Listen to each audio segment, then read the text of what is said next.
ಎಂತ ದರಿದ್ರ ಊರು.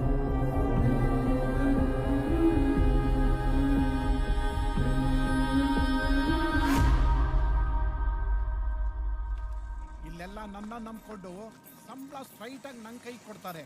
ಅದನ್ನ ನಾನ್ ತಗೊಂಬಂದು ನಿನ್ ಕೈ ಕೊಡ್ತೀನಿ. ಆದ್ರೆ ಬಡ್ಡಿ ಡೇಟ್ ಮಾತ್ರ ಮಿಸ್ ಆಗ್ತಾ ಇದೆ. ಪ್ರಾಪರ್ಟಿ ಪೇಪರ್ಸ್ ನನ್ನ ಹತ್ರ ಇರೋದನ್ನ ಮರಿಬೇಡ. ಫೋನ್ ಇಡ್ತಾ ಇದ್ದೀನಿ. ಅಲ್ಲಿ ಇಟ್ಬಿಟ್ಟು ಹೋಗಪ್ಪ. ತಂದೆ ಸರ್, ಇವನಂತ ಯಾವಾಗ ನೋಡಿದ್ರೆ office table dining table ಮಾಡ್ಕೊಂಡಿರ್ತಾನೆ.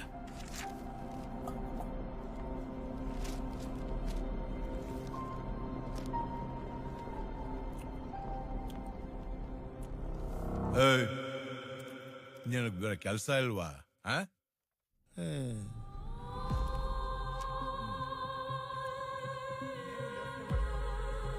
Sir